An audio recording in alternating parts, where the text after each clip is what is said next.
ॐ सदाशिवसमारम्भां शङ्कराचार्यमध्यमाम् अस्मदाचार्यपर्यन्तां वन्दे वन्दे गुरुपरम्पराम्। गुरुपरम्पराम्। ॐ सहना सहना भवतु भवतु सहनौ सहनौ भुनक्तु भुनक्तु सह सह वीर्यं वीर्यं करवावहै करवावहै तेजस्विनावधीतमस्तु मा तेजस्विनावधीतमस्तु विद्विषावहै। विद्विषावहै। ॐ ॐ शान्ति शान्ति शान्ति शान्ति शान्तिः। शान्तिः। Om Tat Sat. Okay, so we had finished up to verse number 18, and this is an extensive verse, and I hope all of you all have revised that because we are now going forward from that. So please unmute yourself and we'll chant verse number 19, and then we can go on. Shri Bhagavan Uvacha श्रीभगवानुवाच Yenam Vetti Hantaram एनं वेत्ति हन्तारम् वेत्तारम् Yaschainam Manyate Hatam यश्चैनं मन्यते अन्यते हतम् Ubhau Tau Na Vijanitaha उभौ न न विजानीतः Nayam Hanti Na Hanyate. नायं यं हन्ति न न हन्यते। हन्यते। Okay, so I have put you all on mute.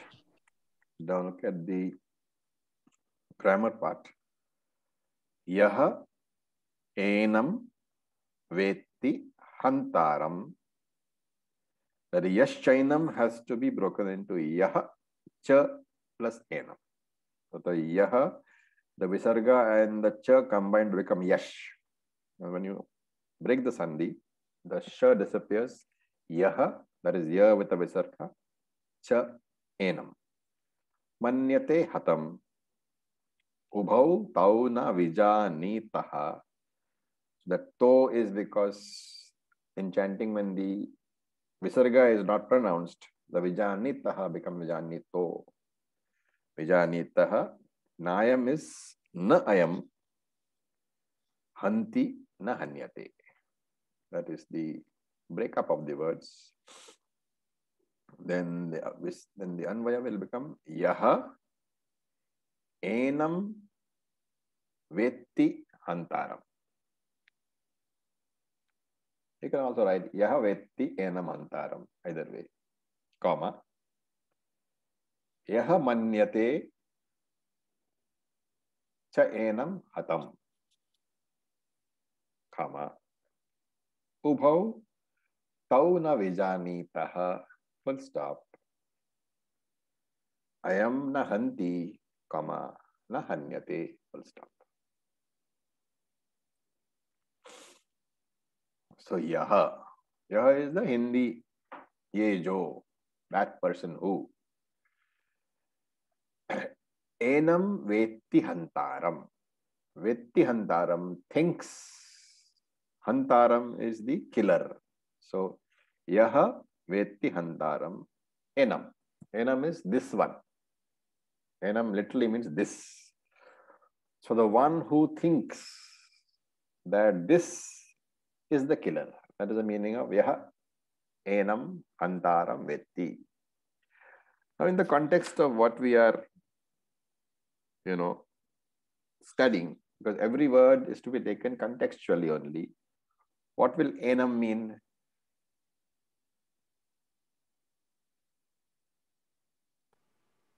Arjuna. self atma. Atma. Okay. So enam means atma. Remember the context has to be taken. So yaha enam hantaram vetti. The one who thinks that atma is the killer. Cha and. So that's not, the sentence is not over. So cha and what else? Enam hatam manyate. The one who thinks that this atma is killed. So enam here, remember, is the atma. The jivatma, basically. Okay. So enam hatam manyate. Who thinks that this Atma is killed also. Ubhau tau na vijanitaha. Ubhau tau means both these.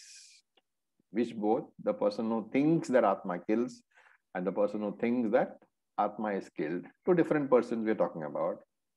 Ubhau tau na vijanitaha. Both do not know. What do they not know? Ayam nahanti nahanyate. This Atma cannot kill, neither can it be killed. This is the text of the verse. Now let us look at what it says, what it actually means.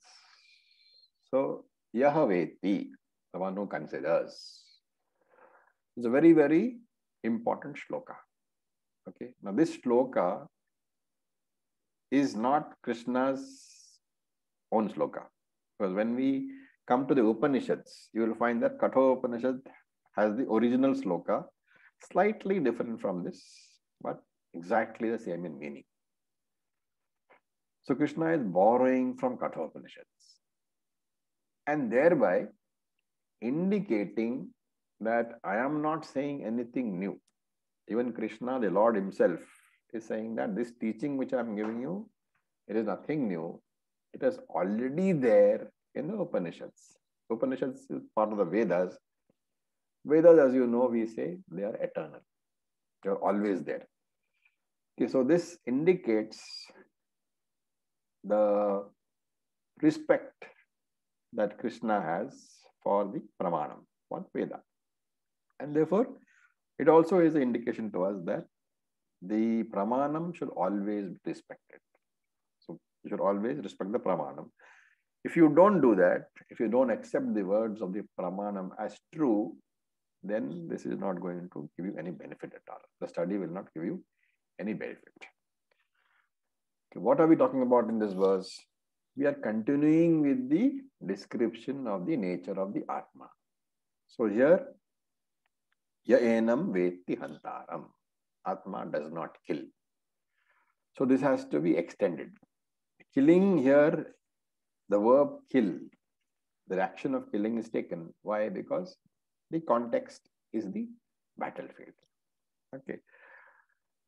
In normal life, we don't go around killing people. So for us, the verb kill has to be taken has to be converted into doing whatever action you are doing.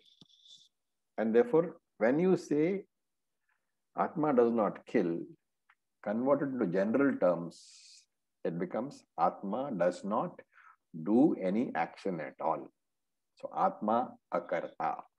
That is what is being mentioned here. Okay.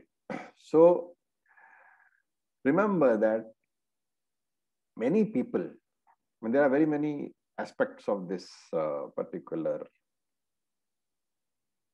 sentence. One aspect that I'm telling you now is that there are many people who say that Bhagavad Gita is a karma shastra. It tells you how to do act. It is the most popular and the biggest misconception that Bhagavad Gita is telling you how to do action. Okay.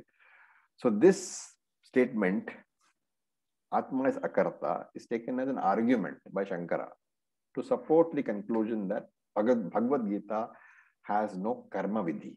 It has no mandate. It is not conveying any mandate to us to do actions.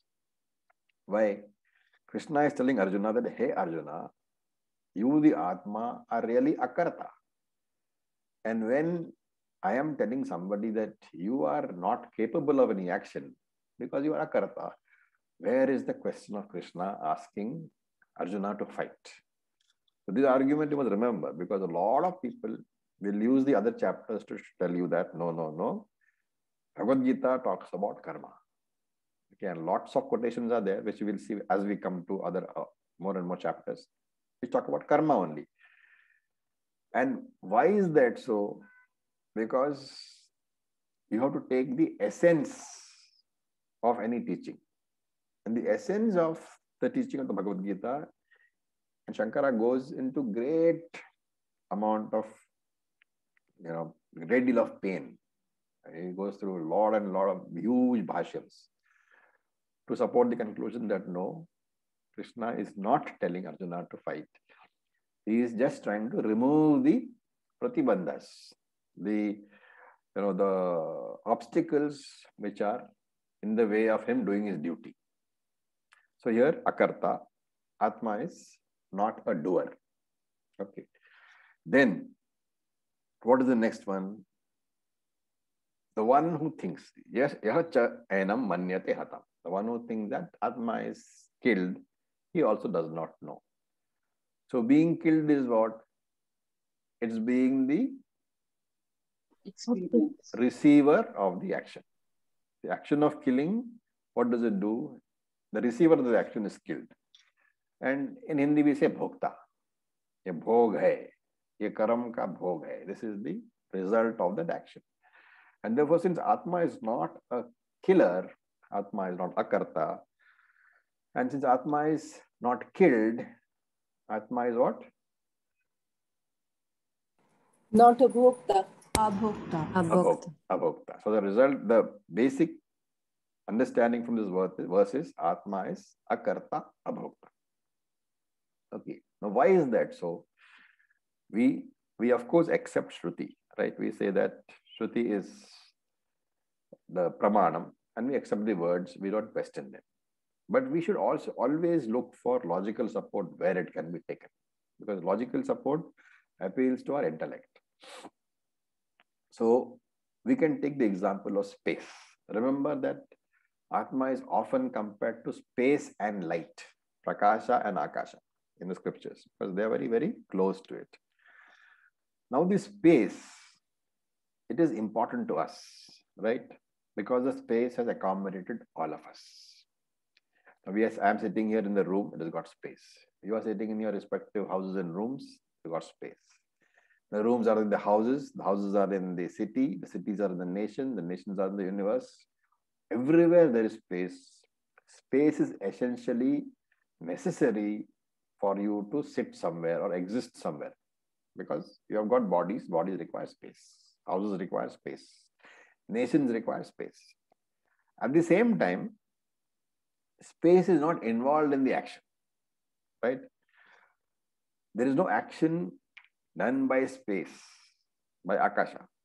For example, in this class itself, I am teaching. Space is not the teacher. It is just there. It enables me to sit and teach. Space is not you people, the Shishyas, because it just enables you to sit.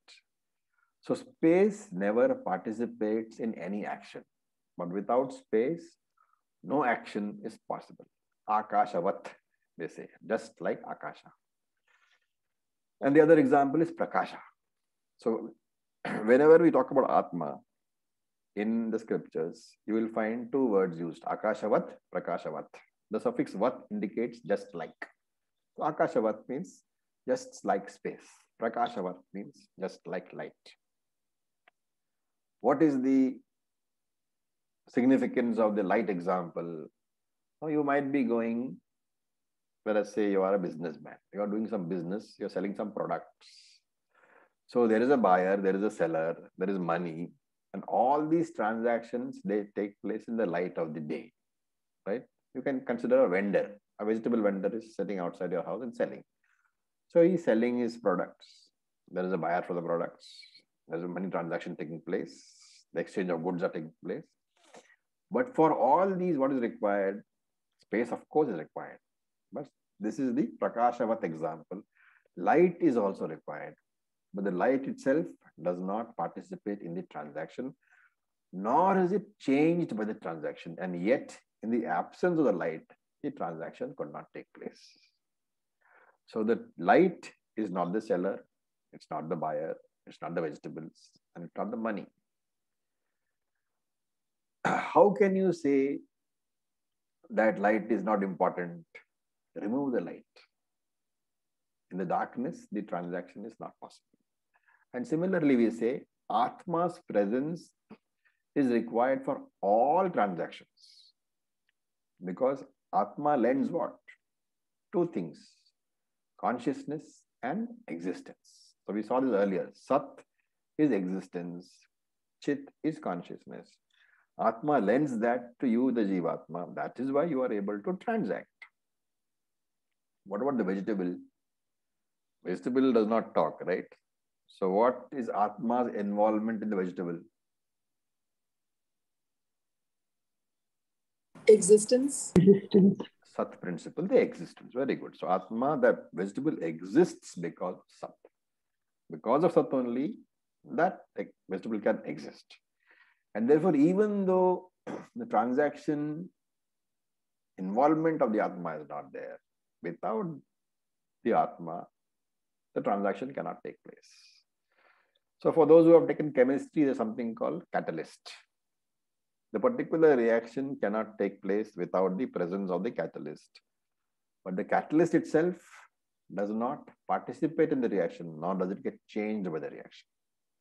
So you can think of Atma as the catalyst. Without that, nothing takes place. Okay. So for example, on a more, worldly, stage, let us take the example of a movie screen or a TV screen. On the screen, what happens? The movie runs. The heroine comes, the hero comes, the villain comes, the fight comes, the music and the dance go on, tears come, sobbing comes, people die, people are born. But all the transactions are there because of the screen. But the screen itself is not a participant in that transaction. But because of the statement that screen is not a participant in the transaction, we cannot say that screen is irrelevant, right?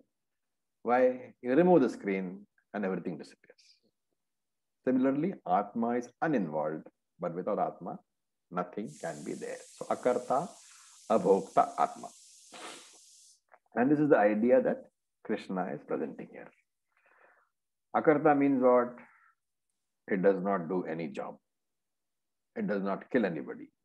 And not a bhokta also, is not killed by anybody. So Atma is neither a killer, nor is it killed. So he says, Yaha Vetti Hantaram. Hantaram means the one who kills, the assassin. So suppose a person thinks, Yaha Vetti, suppose he thinks, Atma is killer, and Yaha Manyate Hatam. He also, another person thinks that Atma is killed. So the first person thinks Atma is Karta. The second person thinks Atma is Bhokta. What is the conclusion that Krishna says? Ubhau tauna vijanati.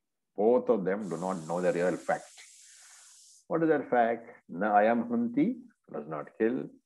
Na ayam hanyate, is not killed also. And most of the important ideas which you will come across in the Bhagavad Gita, this is the foundation verse. You will find that lots of, if you think carefully, if you do enough Maranam as and when we discuss the verses, you will find that you can trace it all back to this verse. So it's one of the most important derivatives that we do, derivations that we do. Atma is Akarta, Atma is free from karma. Akarta means does no karma, free from karma. Does no karma means free from karma. And if you are free from karma, the result of karma is not applicable to you. That is also a conclusion which you should understand. Atma Akarta means what? It does not do any karma. And punyam and papam accrue to whom? To the person who does karma.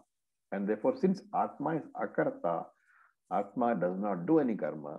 Therefore, there is no punyam for the Atma. Neither is there papam. So no punyam and no papam means what?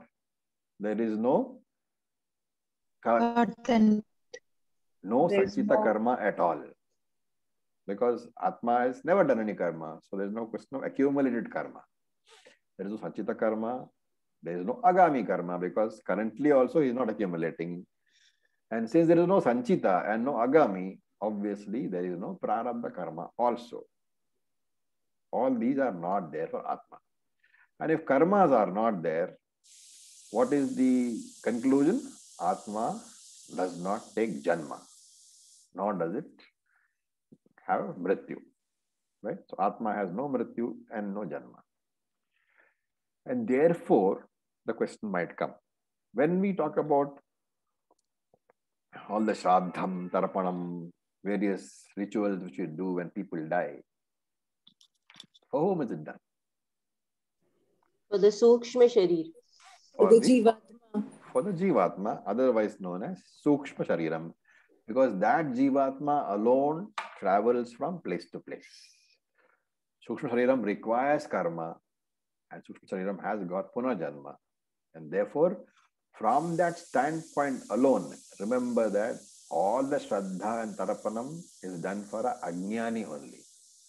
That is why when somebody is said to have got Jivan Mukti, you will find that there is no Shraddhas, or the Tarpanas, nothing is there. No Shraddha, no Tarpanam. All these rituals are dropped for the Ajnani. And therefore also you will find that the normal ritual of giving that body to fire. Normally we as Hindus, we give the body for cremation to Agni Devata, right? What is the purpose of that?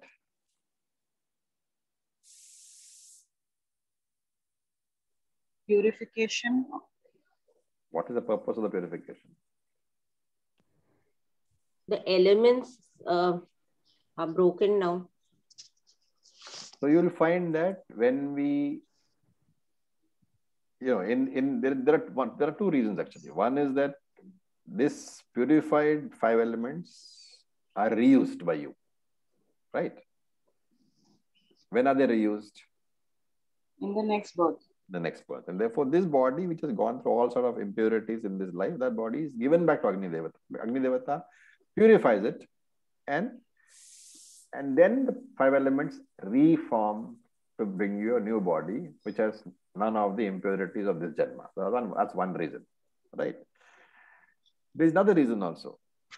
Normally, when we say Jnani, when the Shastram says Jnani, Shastram talks about sannyasi. Okay. In the sannyasi part of it, what is the sannyasa part? Sannyasa literally means to renounce, right? What does he renounce? The fire. He renounces the fire. Remember that in the Indian tradition, when a person gets married, the Agni from the marriage, that what they call Agni Kund of the marriage ceremony, right, where the marriage is done, that Agni has to be taken home. After marriage is over, traditionally, okay, it doesn't happen anymore. So one of the embers or one of the pieces of wood is taken home to the house of the newly married couple, and with that ember, a new fire is lit over there.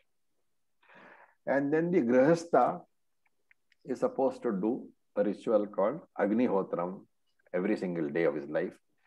And the fire from the Agnihotram is to be taken from this particular fire. And therefore, in the traditional point of view, that fire is never extinguished. The fire which comes from your marriage ritual, from marriage Agni Kund, that fire is permanently there in your house. It is never extinguished because every day's Agnihotram has to come from that fire. The fire has to be lit from there. That fire goes out only under 2 conditions. One is when the Grihastha dies, that same fire is used, the fire from that permanent fire which is lit there, that is used to burn the wood involved in the creation, in the cremation, right? So that particular fire, funeral pyre, is lit from your own house. And after that, when the body is burnt, then that Grihastha's fire is put out because he doesn't need it anymore. Why? Because he doesn't have any more Agnihotram to do. This is the reason, one of the reasons. Okay, now in a Jnani's case, the first case, of course, I said was because you are purifying the element so that it can be reused. In the Jnani's case, he has renounced that fire, right? Because in the sannyasi's case, he has renounced the fire.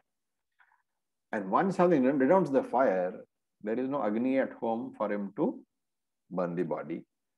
And since he doesn't require a rebirth anyway, that's not required. So the body is not given to the fire. It is consigned to either the waters, the rivers, or it is given back to the earth. So that's another reason. So for a jnani, there are no shraddhas, there are no tarpanas, because the sukshma shariram gets destroyed on the physical death of the sthula shariram. I hope that's clear. In the case of ajnani, the sukshma shariram remains, it has to travel, and therefore we do karma. So in the case of jnani, there is no shraddham, there is no tarpana. So I have a question. Yeah. What about grihastha jnanis? Like somebody who's a jnani but a grihastha. Yeah. So anyway, for him, he doesn't require there's the first explanation. He doesn't require the body anymore. So it need not be handed over to the fire. No, but sir, how would the family decide that he was a jnani and he doesn't need? Normally, he would say, like my uncle who was a jnani, he had very specifically told me that I should be buried. I mean, his body should be buried. Oh. So that is something which, one doesn't really have too much control over. And as a jnani, it doesn't matter, right? You're not bothered anyway. Everything is okay. Sir, I have a question. Yeah, one by one, please. Yeah. Yes. Who's the next who wants to ask? May I, sir? Yeah, please go ahead. You said Jnani renounces the fire. What do we mean by that? It means that he doesn't have any fire in his house. Okay. So Okay. that what is that called? Upanayanam thread which you wear. Right. That is burnt in. That is the last act of the jnani, of the sannyasi. He burns it, and after that he is not allowed to have fire, which is why he cannot cook in the house. Which is why traditionally sannyasi goes to do bhiksha. Okay. Because these are not relevant anymore, and I know plenty of sannyasis and who have got happily have big kitchens and all that. So there's no problem. That is the reason. Beg pardon? So that is the reason why we see, like in stories, like even today, like their samadhis, like jnanis. Yeah. Like we talk about saints, there are samadhis for them. Yes. Even their Hindu saints, there are samadhis. Yeah. In fact, if you look at our own two gurus, Shivananda Swami and Vishnudeva Swami, bodies were consigned to waters. That's a jal samadhi. Yeah. Sir, I have a question.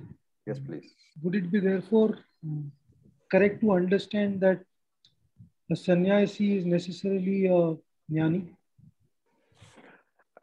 That's a very loaded question, okay? Because there are two types of sannyasis. Okay. In fact, there are three types. I'll explain this. I thought I would bring in this later, but anyway, since you asked the question. So there is something called Vidvat sannyasi. So as the name implies, Vidvat, having got jnanam. So this sannyasi is the person who has got Jivan Mukti, right? He might have got it as a grihastha. And having become Jivan Muktaha, he has decided that he has no more duties to perform. So he wants to focus his life on either teaching or on nididhyasanam, contemplating upon the teaching. So he gives up everything. That is called Vidivat sannyasi. Then there is a Vividisha sannyasi. So Vividisha sannyasi is the normal sannyasi. Vividisha means having a desire to become a jnani.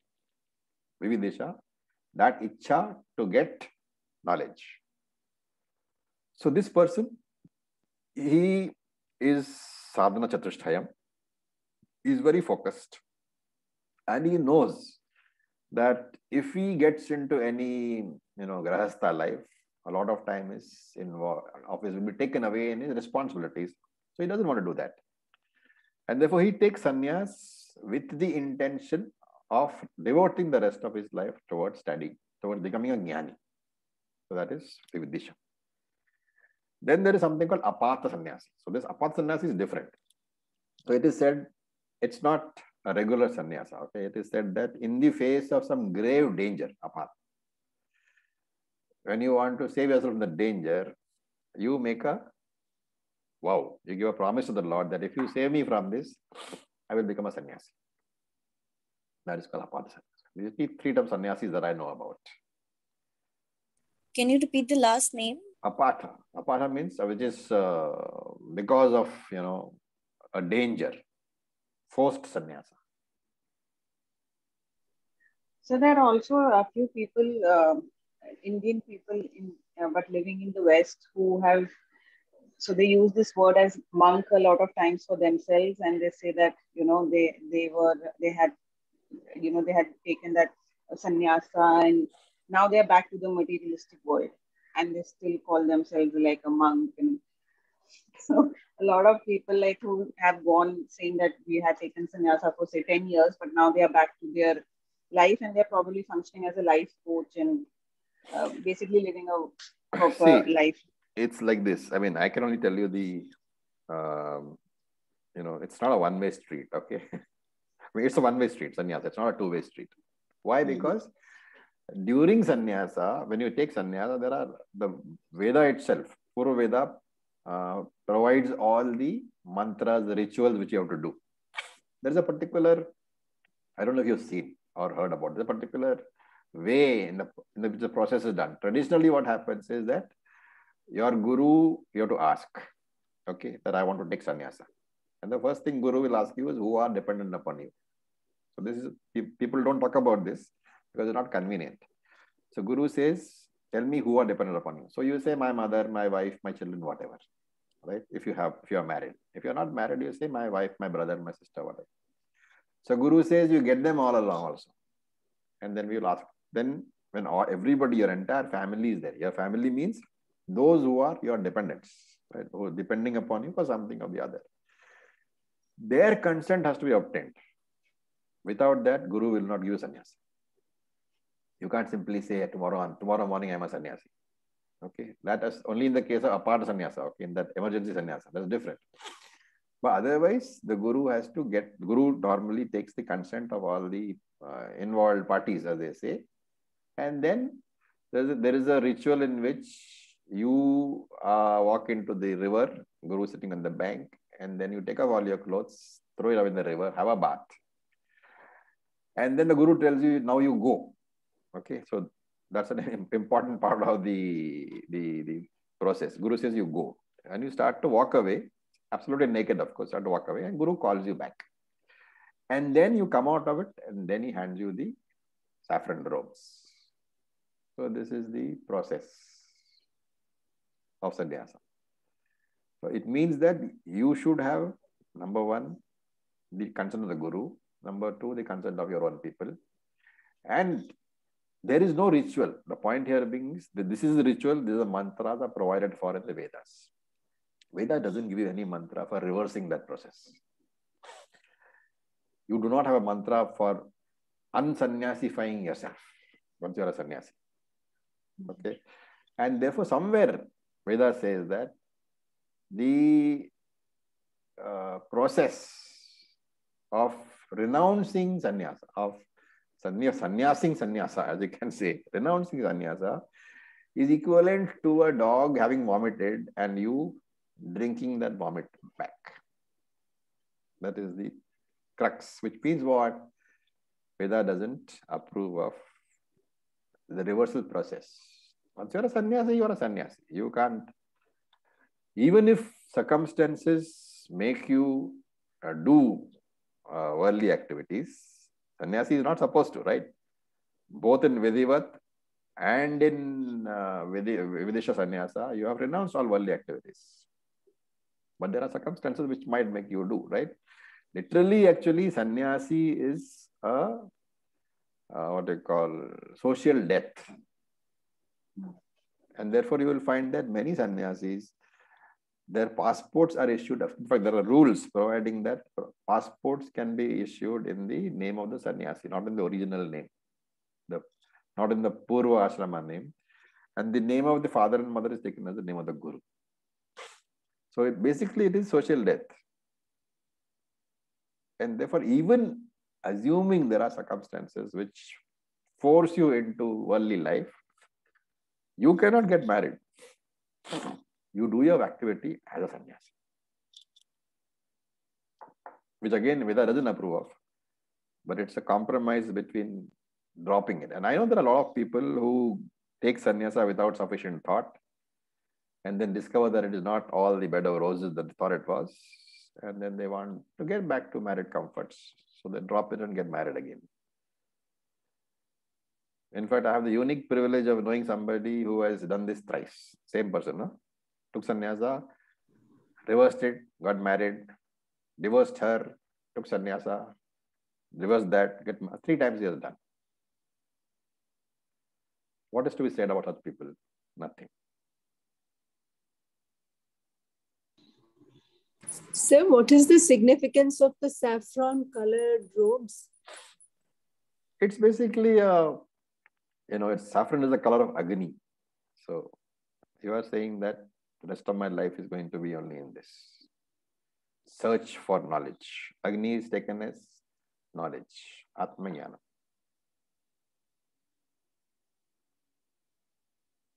Sir, but I'm still not able to understand. So I've understood there are 3 types of sannyasis, but what indicates that they are wise? Nothing. You will never know. So that is why they say that if you want to recognize a jnani, you have to first become one yourself. So you cannot recognize a jnani from his activity. He doesn't suddenly have a halo around his head or float in the air. Nothing. The only, the yardstick I can give you is FIR, which I suppose you all have already done in Tattvabodha, right? How frequently you get disturbed, how much the world disturbs you, that is the mark of a jnani. In fact, Bhagavad Gita itself says in one of the chapters, this jnani, he does not disturb the world and is not disturbed by the world. That's one yardstick which Gita and Krishna himself gives you. So lack of reaction, acceptance of whatever comes. Sir, but like when we say that, how do I recognize that I have become a jnani, or how do I recognize if somebody else is a jnani? We say by the FIR and the acceptance and the non-disturbance. But there are people, like I have seen in life, they don't study, they are not studying or gaining knowledge through the Vedas, but in general, they are resilient. They have a threshold. So how do you distinguish between a Jivan Mukta and a person who is naturally like this? It's an indicator. It doesn't mean it is the. It's like there are in mathematics or in science, you have logic rather. You have something which says necessary condition and sufficient condition. It is a necessary condition to have low FIR, but it is not sufficient condition. Do you want to know what that means? It's an indicator. Yeah. It's a lakshanam. But just having the lakshanam doesn't mean that the equation is only one way. It's not a two-way equation. Exactly. So how do I know if I have become a Jivan Mukta? Like if my FIR is low, doesn't mean that I am a Jivan Mukta. No, but if you are stopping to be disturbed by anything at all, and if you have this firm conviction that FIR is fine, zero FIR is fine, but what is the main quality of a jnani? When you say I'm jnani, what does it mean?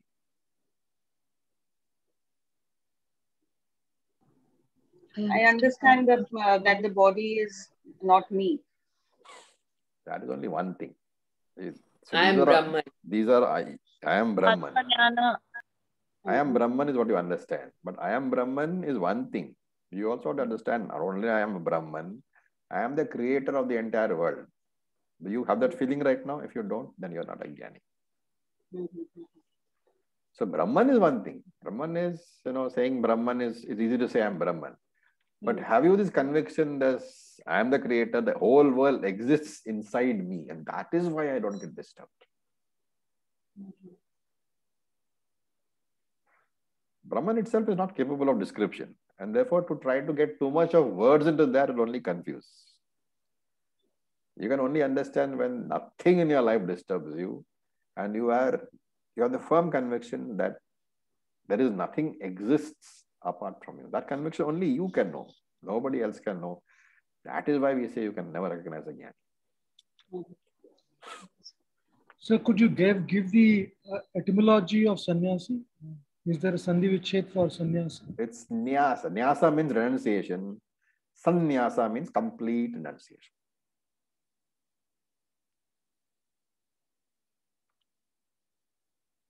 That prefix san is in the usage of complete, everything. Oh, Raviji. Yeah, Mangala. So, recognizing yourself as a jnani means that renunciation comes automatically without any effort. See, you have to look at all these questions, they are from our point of view, right? We are the people who are seekers. But when I say I am jnani, what am I saying really? I just said, I am jnani means I am the Srishti Karta, Sthiti Karta, and Laya Karta. I am the creator, the maintainer, and the destroyer of the universe. Everything exists in me only. What am I going to renounce? Mm. So there is non-duality. But since we are humans, I mean, we think that way. The moment you say you are human, you have brought duality and you are no longer a jnani. And therefore, you have plenty of things to renounce. So, Acharya ji, the transactions do continue for a jnani? Yes, of course. See, really speaking, the jnani can never tell you I am jnani. Why? Because there's no because duality. he doesn't think it is necessary. No, not no that. duality. No, there is no duality. There is no duality for him. And when he say I am jnani, what is he saying? That you guys are ajnanis. Yes. And therefore, the person who brings in a distinction, how can he be a jnani? That is why the Upanishad says that the person who becomes a jnani, he, stops talking too much. Because there's nothing to talk about. The Upanishad says, Nativadi bhavati, na ativadi bhavati. He stops being a great conversationalist. He doesn't know what to talk about. Thank you. Guruji, can I ask you a question? I don't know if I'm taking the whole thing to another tangent in another direction. Go ahead. I did witness one consecration to the earth of a sannyasi. And I remember, I mean, that was my first and only exposure, and I couldn't understand. I didn't know that we had this system in Hinduism at that point of time.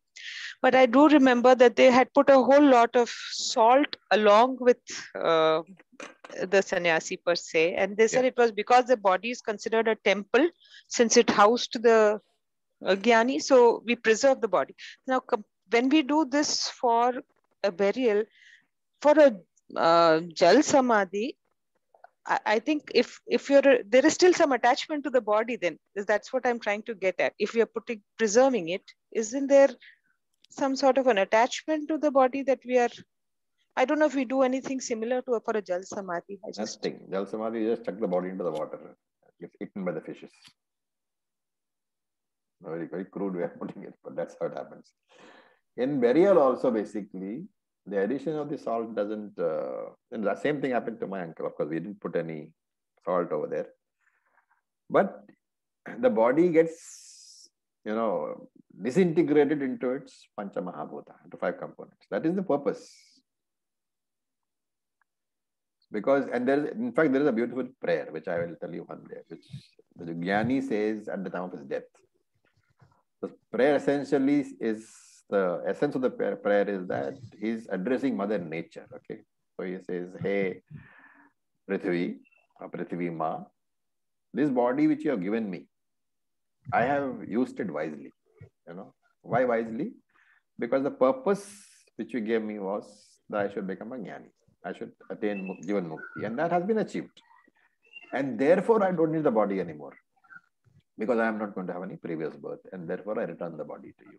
That's why, that's the original prayer. It's a very beautiful prayer. Swamiji, Very can I good. say something? Yeah, please.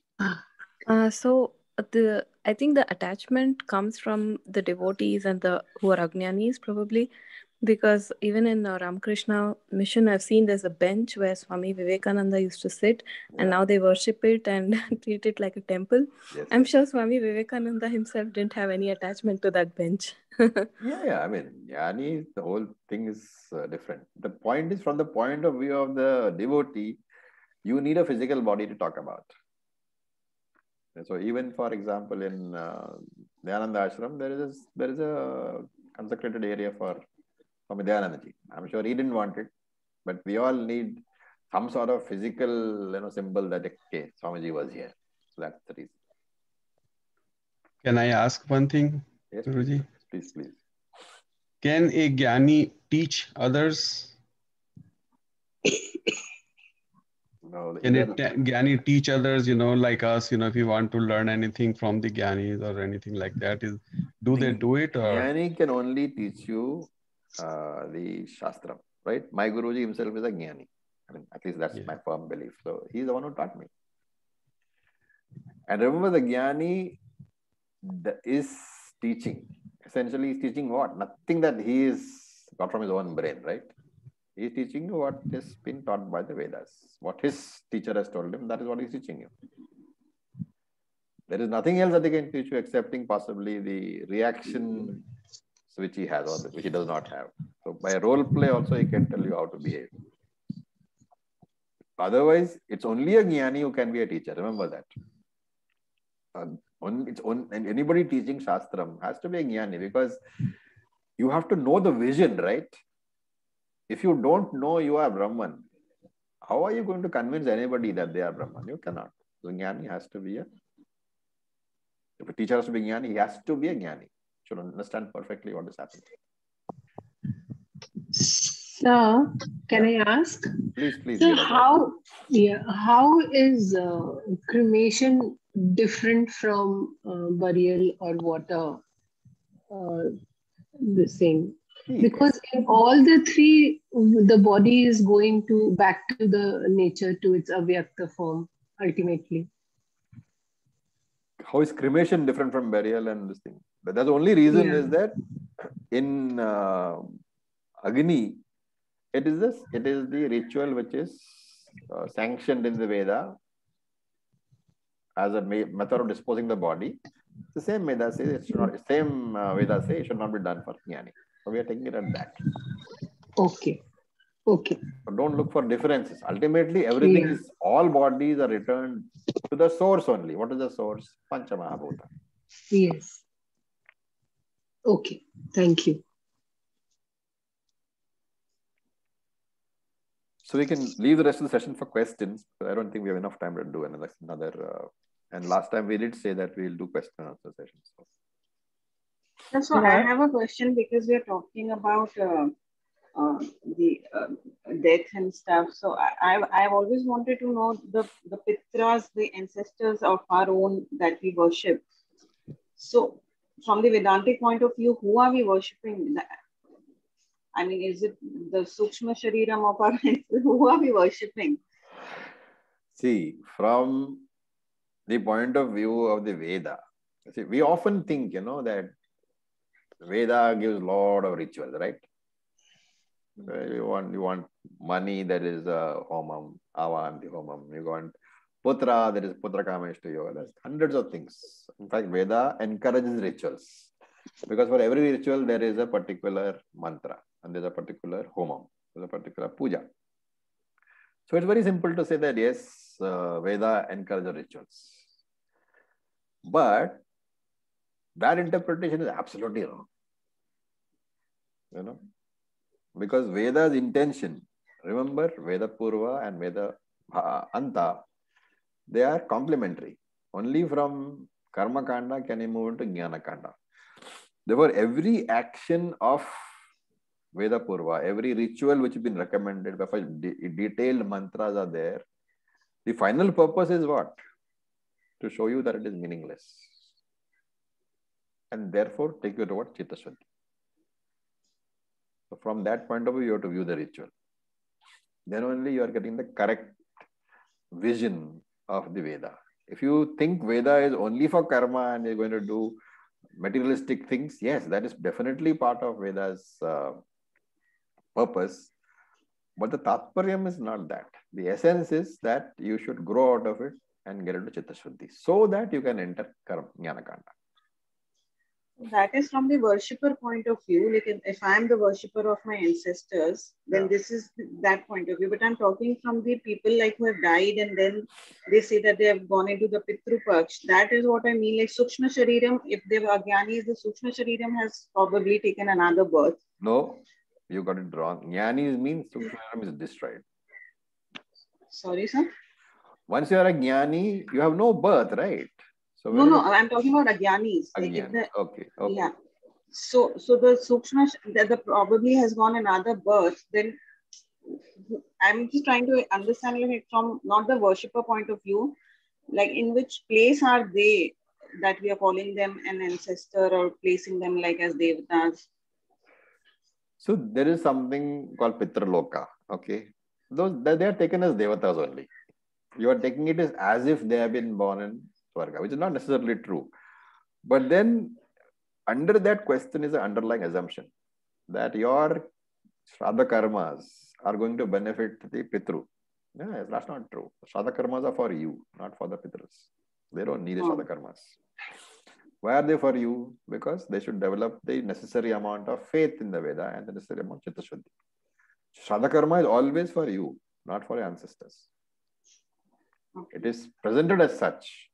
In fact, several places of the Veda, they talk to you about the sixfold connection, you know. They say that your Shraddha, any Shraddha or Tarpanam involves 6 generations. You and the 7 generations, sorry. 7 generations. So you, 3 before you and 3 after you. But ultimately, they are all meant for whom? They are meant for cleansing your own mind. That is the viewpoint we should take. If we think that, you know, if we don't give food to the Pitrus, then, you know, the problem is there with them. They don't get food. That is all given in the Veda to encourage you to do that activity. But tell me how many people do. Doesn't mean that all their Sukshma Shariram of all their ancestors are withering away. No. So essentially, the whole thing is meant for us to get Chitta Shuddhi. The unfortunate part about Vedanta is that, you know, it tries, when you study Vedanta, you learn to discount parts of or reinterpret parts of the Karma Kanda. You should be prepared for that. That is why I said in the very, very beginning that lots of ideas which we have, they will get disturbed. And you should be prepared to accept that.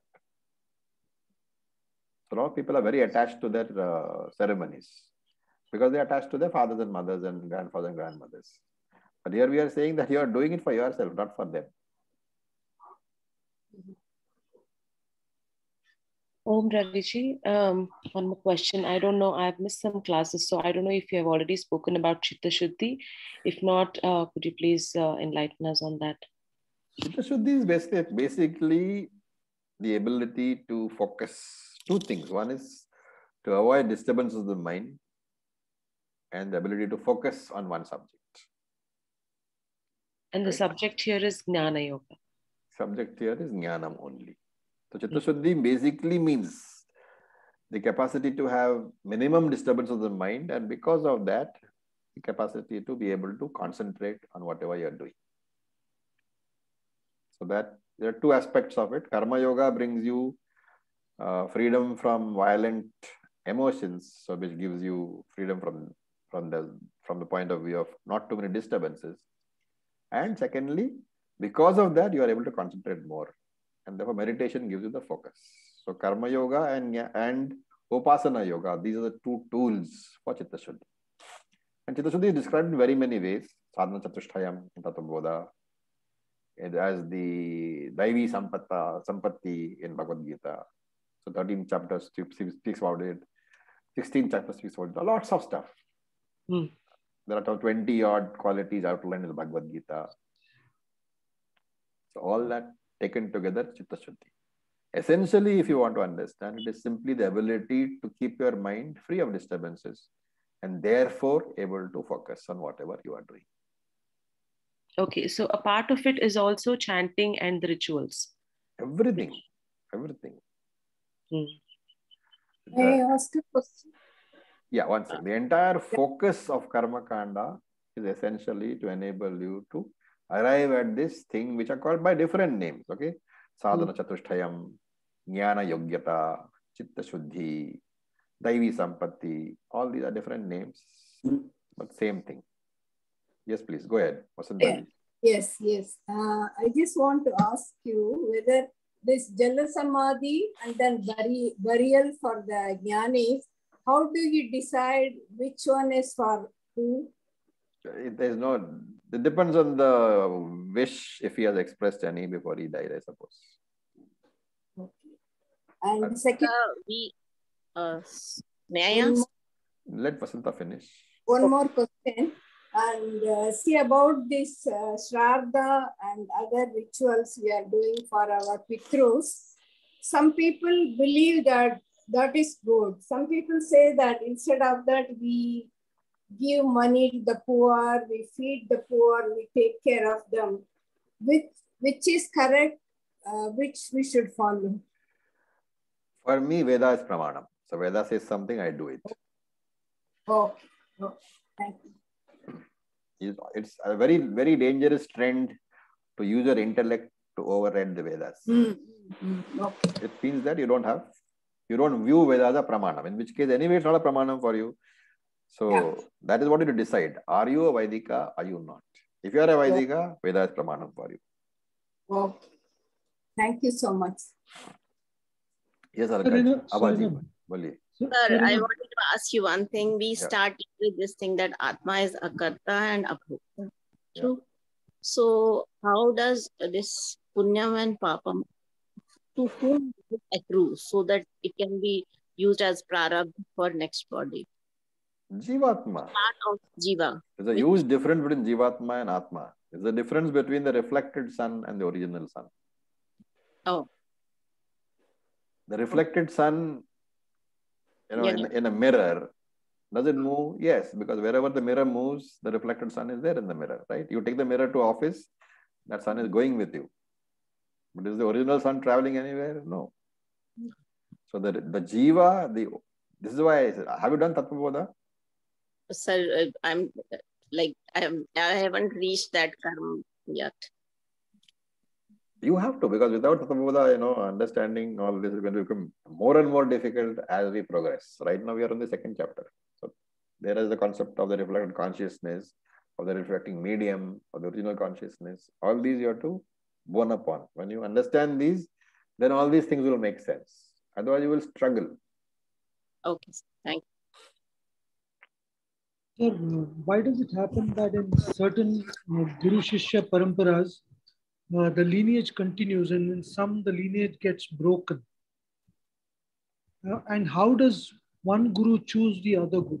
How does he know who's going to be the next Dalai Lama, who's going to be my next successor?